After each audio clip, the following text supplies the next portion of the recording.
Hi, everyone. I'm Carrie Hartman from Bazaar Girls Yarn Shop in Port Townsend, Washington.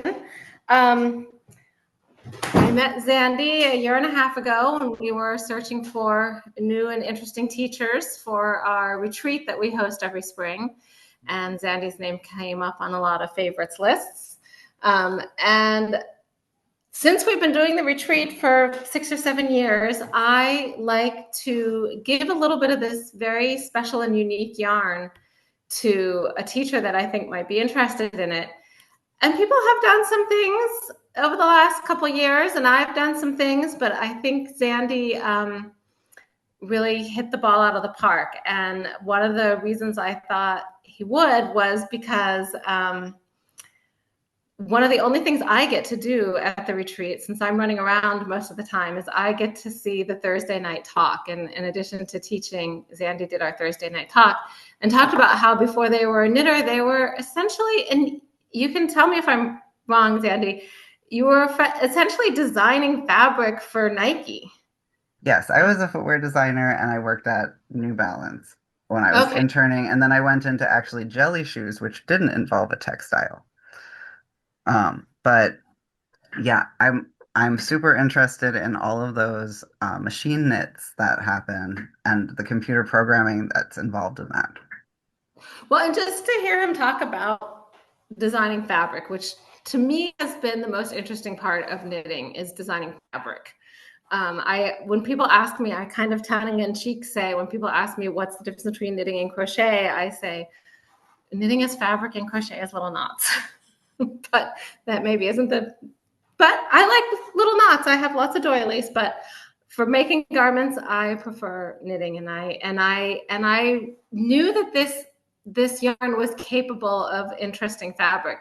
And even though this pattern is simple, I think the gauge and the lace and just the garter stitch is really what it does best in. When we very first got this yarn, this was one of the first yarns we started carrying several years ago. And it was one of our first reps when we were a new store. And I just fell in love with it and thought it was so interesting and so unlike anything I'd ever seen. And I had recently gone to go see My Week with Marilyn at the movie theaters.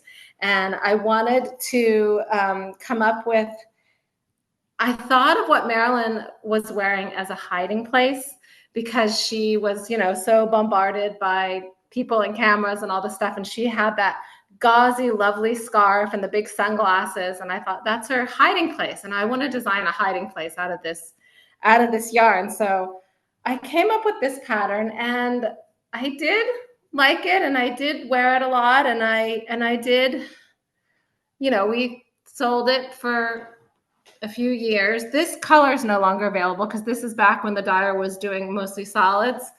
But I never was 100% happy with it. I do like it, and I still wear it. And it's very old now.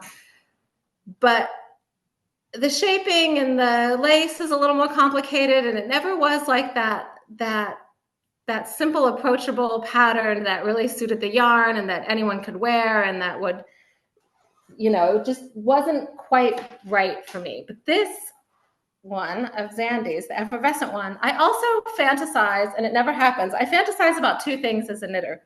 I fantasize about getting invited to a fancy Christmas party, and I fantasize about getting invited to a summer wedding. And it never happens. So if anyone wants to put me on a list for that, because I want to wear a sundress and something beautiful in my knitting.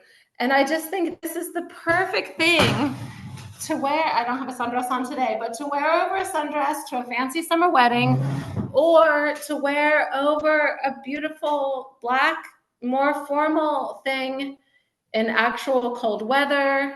I mean, I will probably wear it like this more than anything else because I like something tight around my neck. And this yarn for me, I can't make any promises. If you're overly sensitive to mohair, I can't make any promises. But for me, I can wear this yarn right here, like just tight and snug. And I can do that with this. And then I can also like I had it over my shoulders, but I also love it as a headpiece still. I still have that fantasy of Marilyn hiding from the world, and I just think it's so, I just love the size and shape and simplicity of it. So And we actually had some questions while you're okay. talking about the yarn. I just want to catch you because there were some questions that came in on the Discord channel. Um, for those of you who are looking for a place to keep up with a knit along via like text, I will start a Ravelry thread, but I've got most of my stuff on Discord now, and there's a link to the Discord in your in the pattern. So and also, that's where you'll find the link to all the subsequent sessions. We wanted this to be open to the public so that anyone could come and ask questions. So we'll be taking any of your yarn questions in a bit. But one of the questions that came up a bunch was um, what is the difference between the mohair, the 100% unbrushed mohair, and the one that's the silk blend? Because some people had the question about climate and which is appropriate for the project. I thought they were both appropriate for the project because they're kind of the same shiny look. So This I know that you have something using the other yarn this with is it. the silk one. And this has got some eyelets in it too, but it's a different pattern. This has a little more yardage. It's contrary to intuition. The green is the silk blend, the pink is the 100% mohair. And you can see the skein is even a little chubbier. They're both 50 grams. They're both 50 grams. This one is 225 yards. This one is 250 yards, the silk. Um, and this one is shinier and slipperier. Um, this one, I don't, soft, I feel like is a somewhat relative word. They're both soft. They're both interesting yarns. I have to admit, I like my goats, and I do like the 100% mohair, but I sell just as much of this one in the shop. So I had a guy working for me a long time ago, and he was a very fast knitter and very good, and he knocked out a bunch of samples for me. And finally, after like the fourth or fifth sample, he said to me, Carrie, could I please make something next that's not so shiny? So apparently I like shiny yarn. I don't necessarily like sparkly yarn, but the 100% mohair just has a little bit more shine and slipperiness to it, which you'd think silk would, but it doesn't. Of the rest of a ball here, I want to show it under the camera because I think that it's hard to. Here it is. So this is my leftover. I want to show the shine because you're right. The mohair is really lustrous. It's different than I think what people expect of mohair. So it's actually a little too contrasty. Um, but can you tell that it's shiny like what you'd think silk would look like? Like Right. it's actually like got a sheen to it and knit up, it refracts light. Like each of those little fibers is very smooth. Um, and if you've been following along as we've been putting out info on social media and stuff about the project, I assume most of you have been because you're here, right? Um, I put up some videos about brushed versus unbrushed mohair because maybe it's easier to see here. They're not at all similar.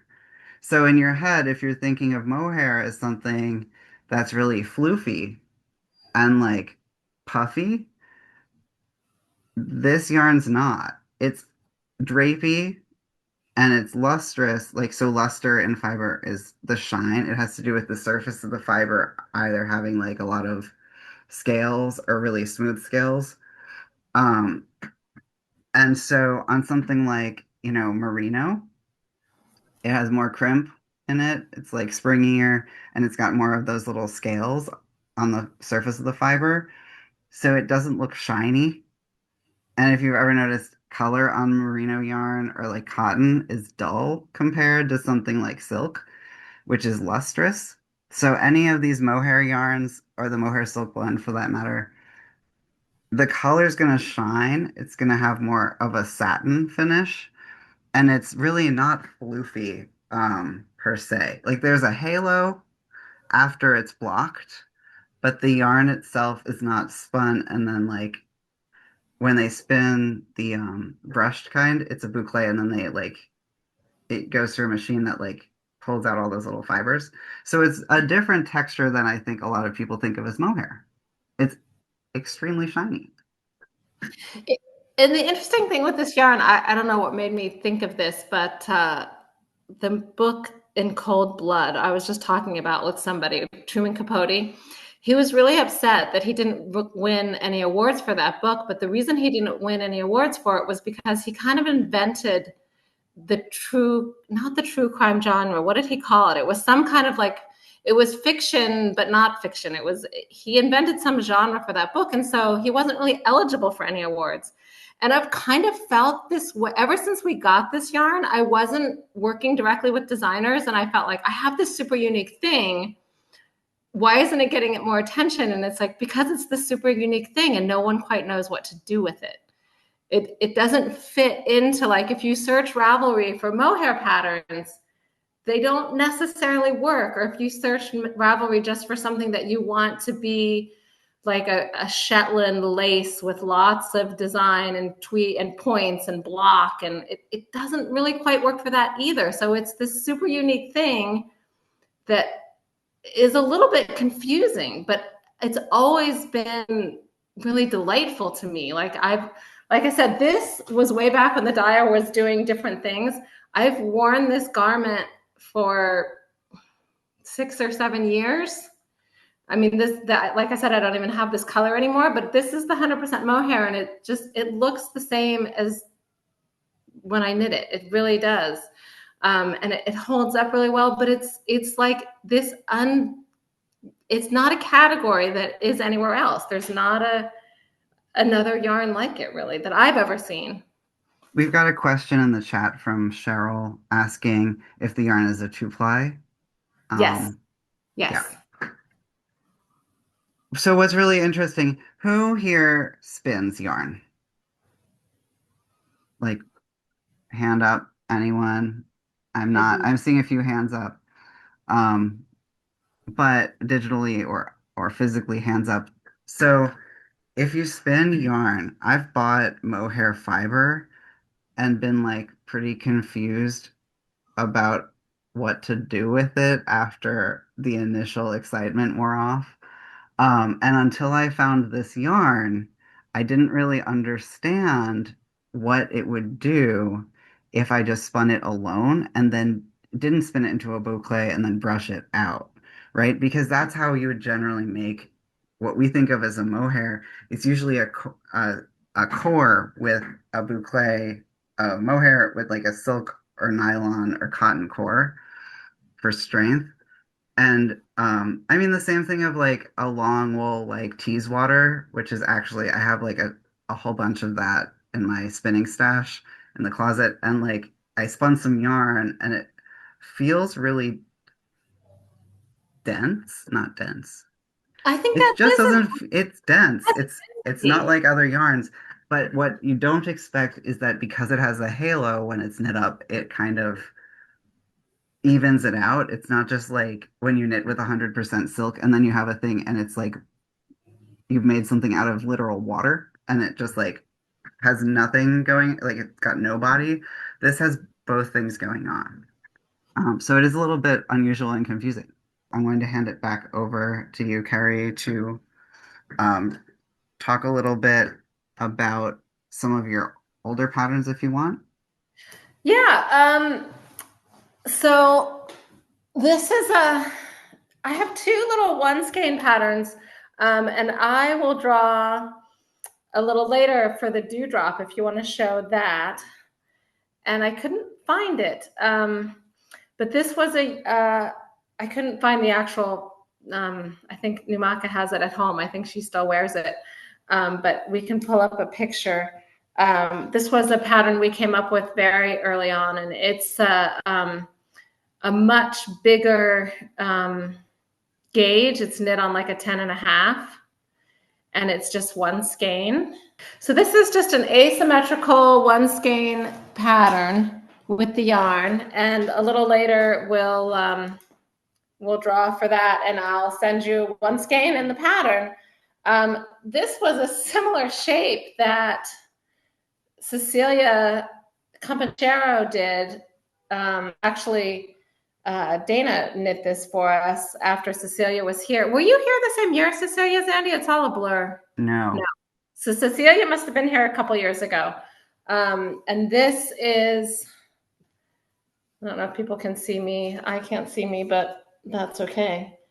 This one is called Curious Calm. And it's kind of a combination between garter and stockinette in these little geometric shapes.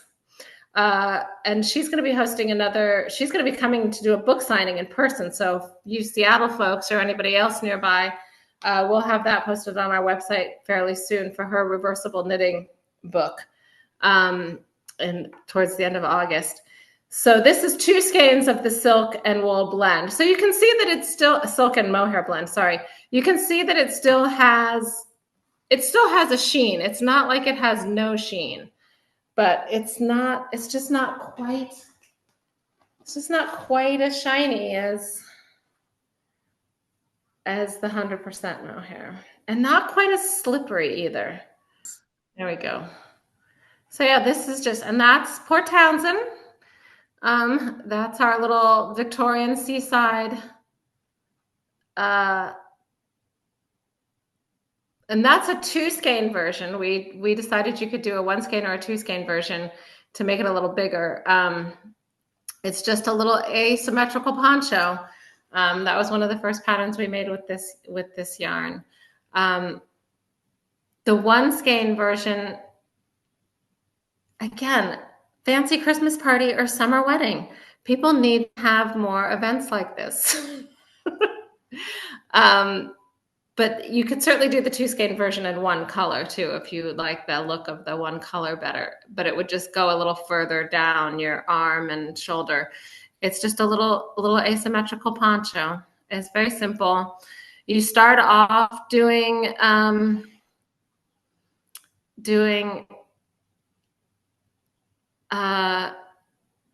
you start off going back and forth, and then you join and get in the round. So you're doing garter stitch the whole time, but sometimes you're knitting flat and sometimes you're knitting in the round.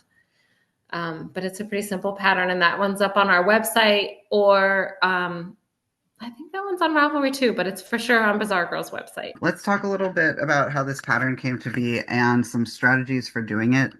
I'm just curious, how many of you are pretty sure that you're going to join in the knit along so far? How many of you have started and put a project up on Ravelry? Because I saw a few. Yay! Okay, Paulette has one up. That's cool. Okay, I see Sheila has a thumb up. Okay, so that's really exciting. And I have noticed that the patterns have started to kind of gather. When a pattern goes up on Ravelry, I can see when you guys put up projects. But I hadn't checked in a few days. And when we do start the actual knit along, it's going to be much more conversational. We're hoping that we're going to sit around and chat, and it's not a really taxing pattern. I don't have a lot to tell you about it. So we're going to be running it more like a community-based event.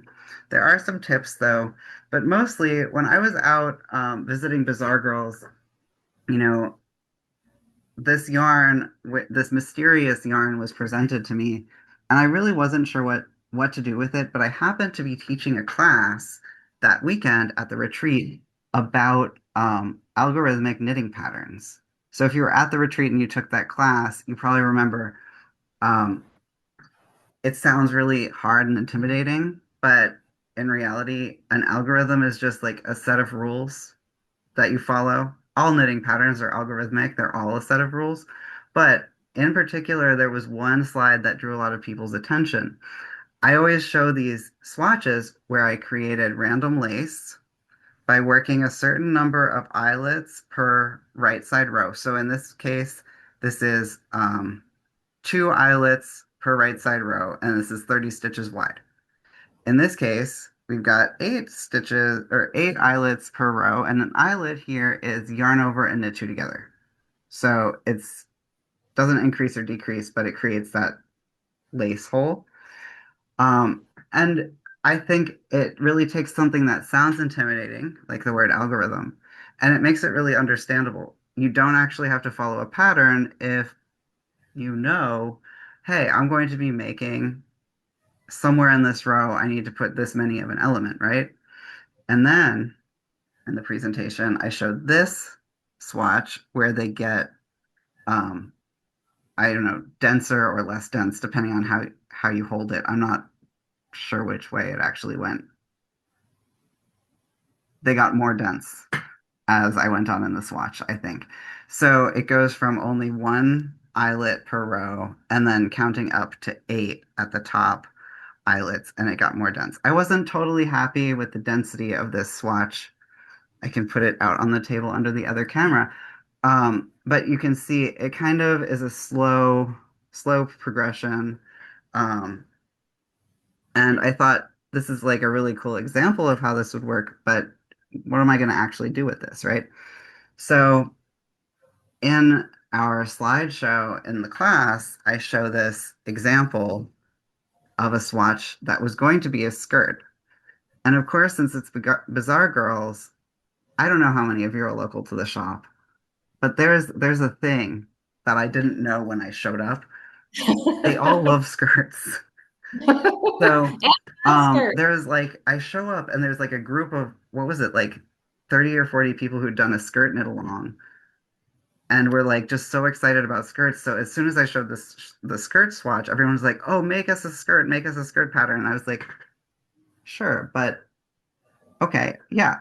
But then when I was presented with this idea for the yarn, I really wasn't sure if the skirt was the right project to go with, right? So it became clear that while I was working out finding a sizing chart, an accurate sizing chart for the lower half of people's bodies, because that's not common for knitting. While I was looking for those details and making sure that I knew how to make a skirt, because I've been trained to do sweaters. I've never made anything. I've never drafted a pattern for below your waist. So I have some learning to do on that. I decided this yarn would go really well in interpreting this stitch pattern where it progresses from lace to plain and then back to lace again into something rectangular. So no sizes. You don't have to worry about fit or anything, or at least I don't have to worry about fit or anything, right? Um, and it becomes this nice lace wrap because that's really what people are reacting to. They're reacting to the progression of the pattern um, from the lace into the solid. So hopefully, when you wear this, depending on you know how you wrap it, you'll get to see. If I was wearing this like a shawl, you'll get to see that progression from the end where there are all the holes. And if you put it on your shoulder, you can kind of wrap it around, and then you get the progression. You can see on this side, it's almost solid. And then by the time you're looking at the end, it's almost all lace. Now, in order to do this kind of pattern on a row that's pretty long and not just a little swatch, there are a few things that come up. So I thought today I would reassure you if you're thinking of starting the pattern and you're not quite sure yet, I thought I'd reassure you and tell you why this is pretty easy to do and why it's likely to come out okay. I'll give you a few tips. All of these are included in the pattern. Um, and so the first tip for this is that we're actually not working with the whole row at once in the areas where the lace is dense. So I'm going to share my screen and you'll get to see the schematic. Okay, so this is the schematic. This is the second page of the pattern. But basically you start at the bottom end, and each of these letters represents a section of knitting. So it's a number of rows. It says section A, and in the pattern it says in section A, do X number of eyelets in each repeat. So you've got four sections across the row, and into each of those repeats so that you're not, trying to figure out where those are going so much. You've got to fit a certain number of eyelets in that space. Okay? The row is 70 stitches. There's one selvage stitch on either end, and then the repeat is 70. I know 17 is an awful number, but it doesn't really matter because it's not like a repeating pattern. And then just anywhere in that 17 stitch gap, you place whatever number of eyelets it says, right? And as you're going, um, you know, when I was doing this, I tried not to think too much about it. Like the key to getting a good random looking pattern is to not think too much about it. Um, as it gets less dense, so in each of these segments, so segment B has one less eyelet, segment C has one less eyelet. Eventually, you're working with just one eyelet per repeat. And as they get less dense, you can look at your knitting. And what I did was every couple of rows, I just held it back away from me to check and see, especially where the markers were placed, were there any areas that were missing lace? So around the markers, my biggest tip for this project is like put an eyelet next to the marker. Now, markers and yarn overs don't always mix. So throughout the project, there were a few places where at the end of each section, I'd count my stitches, make sure that I didn't make a mistake. And I did a few places in here. There's a whole bunch of rows where I had the wrong stitch count. It was just I dropped a stitch or decreased an extra and didn't see it for a while, but it's random, so it doesn't matter. Um, so it's really a low stress project to work on. And then as you get further in, as you're climbing up here, you'll notice these markers drop off, and then you're working with only half of a row. So you have to place an eyelet, one on each half of the project. Then there are no markers, and you're placing eyelets, and they get even less and less dense. So my tip for that is as you're working, when you only have to place one eyelet in the row, I would hold it back, look at it, and then place a marker where I thought the eyelet should go. And then as I was working across, I didn't have to think about it too much. But overall, the idea of the pattern is just, I'm going to stop the share.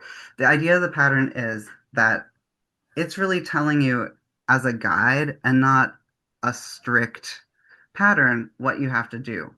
Every single project is going to come out differently, and there are advantages and disadvantages to having it like that. If you get really good results, that's great. And you can never repeat them again unless you track it really well. I guess you could copy it, but there's no reason to copy it exactly because each time you'll get the same feeling. So a question came up in the chat.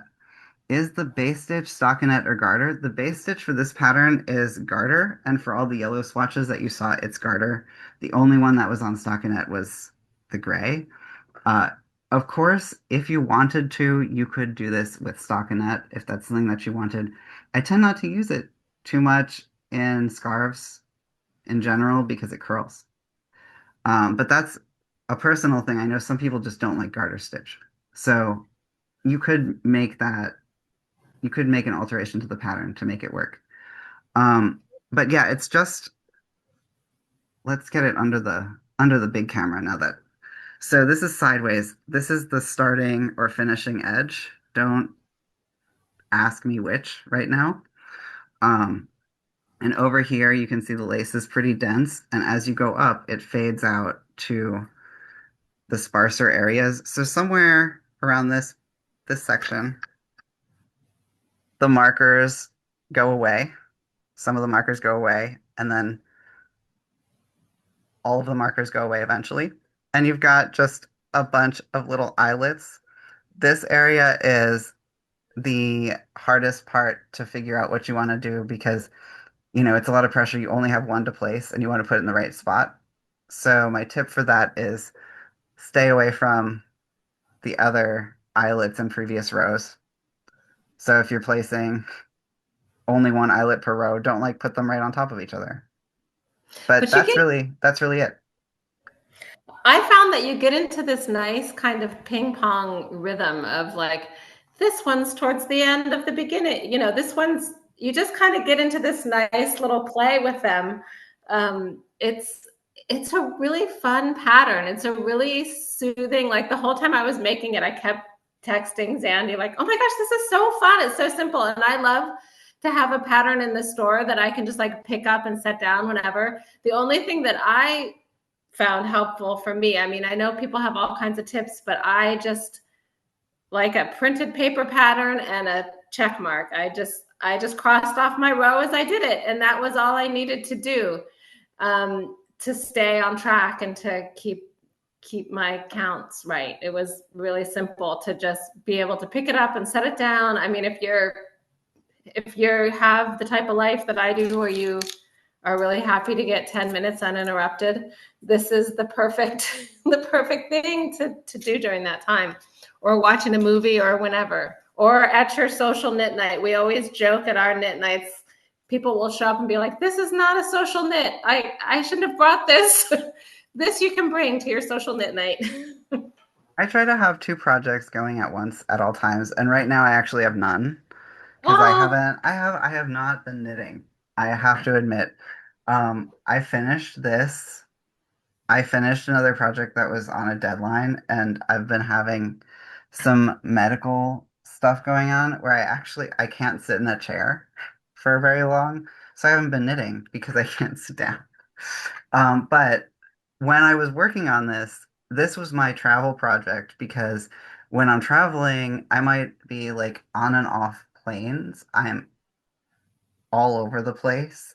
This came with me to Red Alder in February and a few other places. And it's pretty easy. The only thing that's really difficult is counting the number of times you've done each step.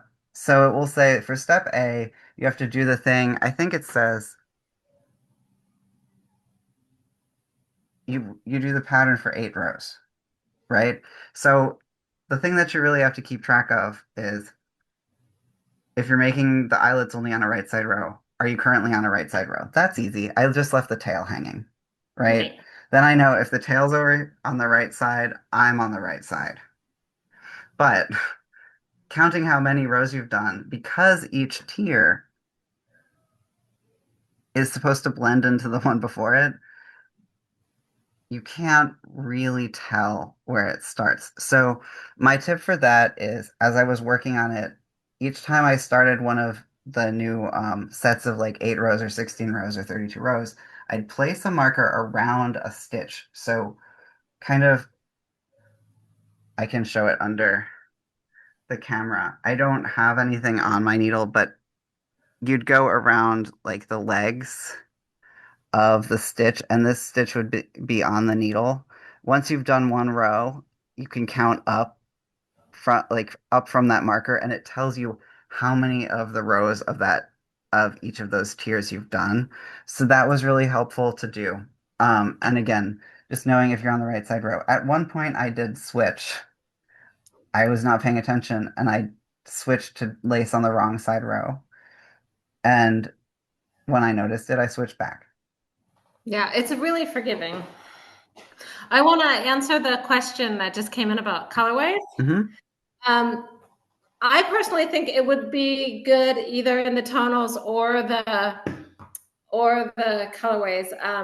I can show a couple pieces of garter in each.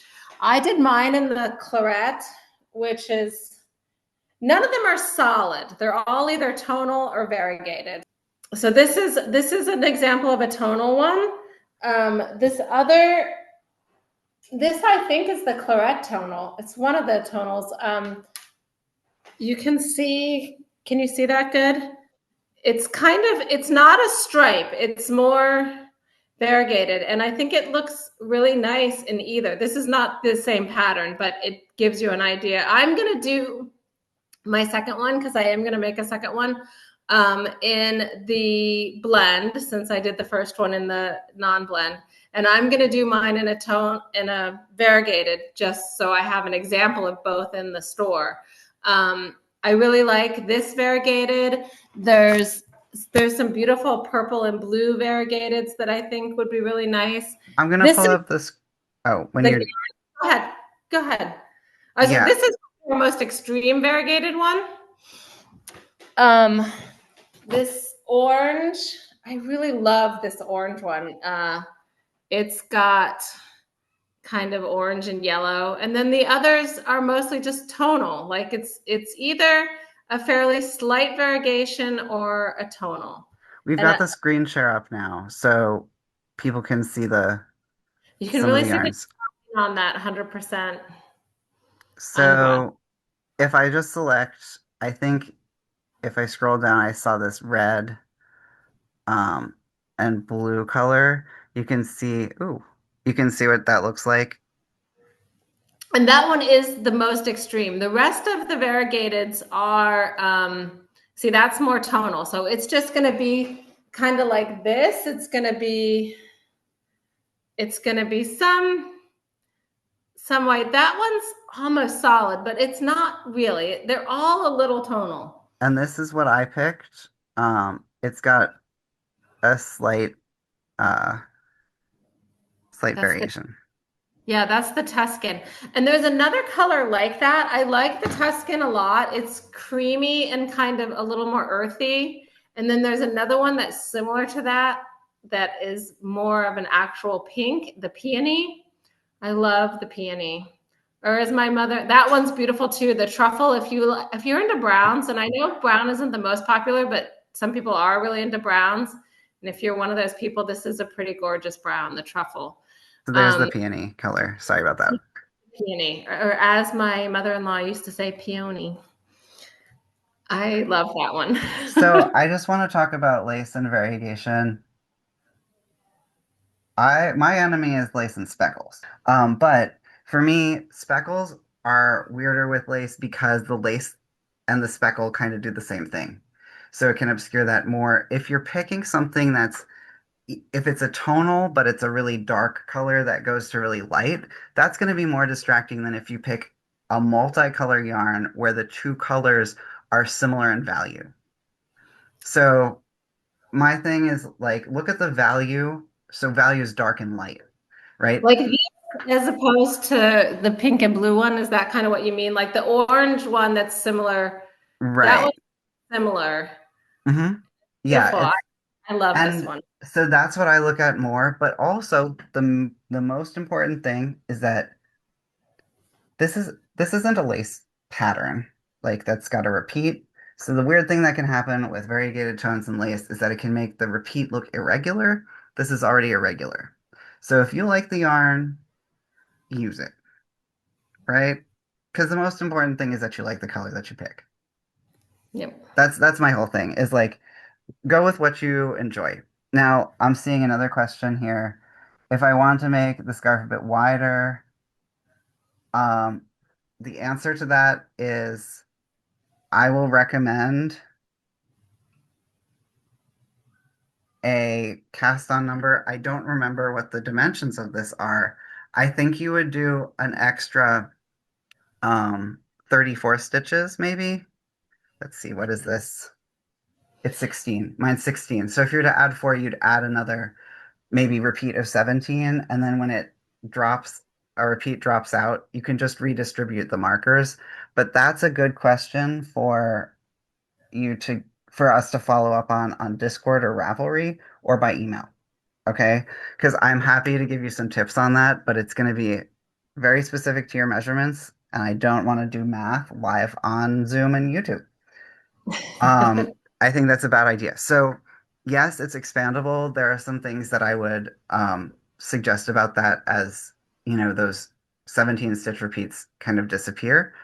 But um, And as to the extra yarn, it'd be, absolutely, yes.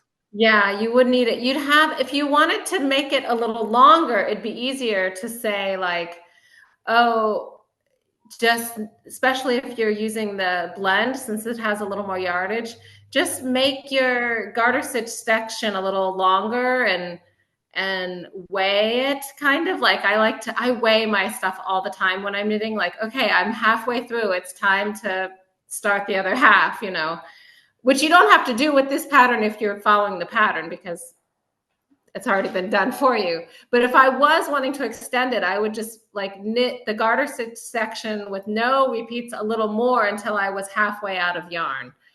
But to make it wider, it's not quite as easy to do that It's math. So again, this it's would be a bath. imagine it this way. If you're gonna increase from 16 stitches to 20, I will do the math actually. You're doing 125%. So Okay. you're gonna need another skein.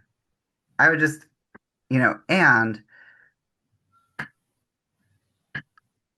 this is That's what it. I had left. So I did it kind of cut it close at the same time. I think in the tips in the pattern I say weigh it at the halfway point. Yeah. Like, but you'll also know you have a halfway point in the project, and if you're halfway through your second skein, you're like right there. If you notice that things are because there's a range, it's an accessory. We have a range of gauges that are okay. If Yeah. you feel like you're really getting something that's not related to where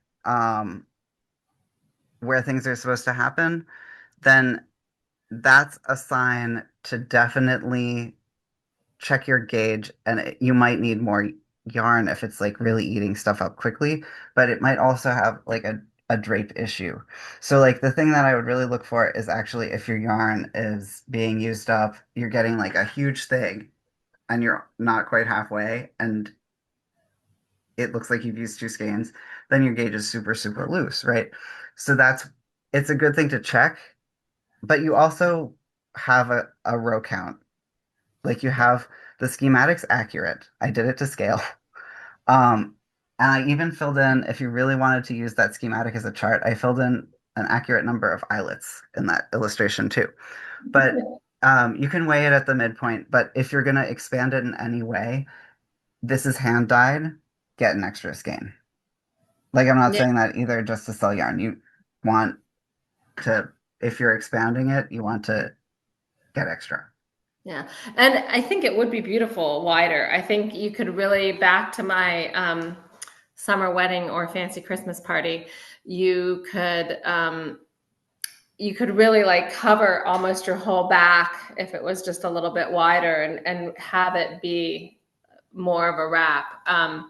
But as it is, mine was a little bigger than Zandy's gauge, and I knit about this much, and then I steam blocked it to check my gauge, and I was a little anxious, but I also didn't feel like ripping out, and I just weighed as I went, and after knitting a little further and weighing what I had left and weighing how much yarn I took in a row, I was pretty confident that I was going to have enough yarn, and I did. And I had some extra, even not getting Zandy's exact gauge and being a little. So it really is a pretty forgiving pattern. I would like to answer any other questions, but also I do want to remind you that the link that I just put up to the Discord server is, that's a place where if you're not video oriented, if you don't, or if you're like watching this on YouTube later because you live in Europe, those uh, Discord forum links are there for you to be able to chat with other people, to post progress photos, or you can do it on Ravelry. I will make a Ravelry link, but it's a good place to ask if you feel like you're having a problem with gauge, you feel like your yarn is not coming out, like you're going to run out too quickly. That's what that's for. You can always ask me, and I'll respond usually like within a day. I'm getting surgery on my back so that I can sit in chairs again on Tuesday, unexpectedly. So I might be out of the Discord and off of the internet for a few days, but I will do my best to answer. And there are people monitoring that chat as well. Again, you're gonna use more yarn. So if you use a size 4 needle, and so you probably will want another skein, but you'll have a denser fabric. And I just wanted to pull this up. This is an old pattern that I did in the yard too, and I loved the way this turned out. I based this on a bee catcher, which if you're a birder and you've had the pleasure of birding in Europe, you maybe know what a bee catcher is, but these are bee catcher colors. And this is garter stitch, and I did this whole thing in a size 5. So it's definitely a little denser than my effervescent, which I used one size. And it is still a nice fabric. And I think I don't know if the eyelets would show up quite as well. When I was learning about lace, um, I learned that actually, if your needles get too big, the eyelets show less because it's very holy and open all over. So Okay. if you size down your needles, they might even show better. So, okay. But Um, you'll probably need an extra skein of yarn again, though, don't you think? Because your fabric's going to be denser. I think what I would recommend is to add a little bit to the length in the center plain garter stitch section and expect to use a little more yarn. But again, so needle size and gauge are two different things. So if you want a tighter gauge, you're always going to need more yarn because it's more yarn per square inch, and you'll need to add some more plain rows in the middle. But if you're sizing down because you tend to knit loose and you want a hit gauge, then you don't need more yarn, if that makes sense. Um, but it's also like you know what you wear. What I recommend is go into your closet of things that you like. Find a rectangle in a size that you like, or like the fleece on my table. I use this as a rectangle sometimes to try on different shawl sizes. Go and find one that you like and find those dimensions. If these dimensions are too big for you, then you don't need more yarn for that. And if they, you know, if you want this size and your fabric's denser, you will. And obviously the width also will change a little. Height Yeah. changes more than width with gauge. So we are going to be doing these KL sessions over the next couple of weeks. We're giving everyone 2 weeks to get yarn, and I think we focus a lot about on this yarn. But really, if you are feeling like mohair is not your thing, you can use anything for this. You can use cotton. You can use sock yarn is actually perfect. I might try one in a sock yarn simply because I only had 3 skeins of this. So I don't have any more. But it's uh, kind of clear from these swatches if you use something, this is a sport weight, but it's the same lace pattern, same needle size, thicker yarn, but it's not mohair. So if mohair and drape and shine aren't your thing, you can use whatever yarn you want. But um, you can ask questions about that, on Ravelry. You can also email me. So if you have any questions about yarn, I would direct that to, about buying yarn, I would direct that to the Bizarre Girls shop. If you have questions about the pattern or yardage or anything like that, direct those questions to me. My email is attached to my Ravelry account. I think you all know where to find those things if you found us here. Um, and Bizarre Girls is info@bizarregirls.com. My email address is sandypeters@gmail.com. So you can always send those questions to us. Join the Discord. It's a really supportive group of people. And it's fun. We're going to be having fun on there. And hopefully in a few weeks, when we meet again, I got all your prize emails, by the way, everyone. So when we meet again in a few weeks, I'll be able to sit in chairs. Hopefully, you'll all have yarn picked. I am sure that there will be some new people who are already cast on and did not want to come tonight. But we're going to have more time to talk. So we're going to stop the recording now. We're going to say goodnight to everyone. But if you want to stay on and actually chat with each other, that's cool with us for a little bit. We built an extra 15 or 30 minutes into this evening. Um, so thank you everyone for coming.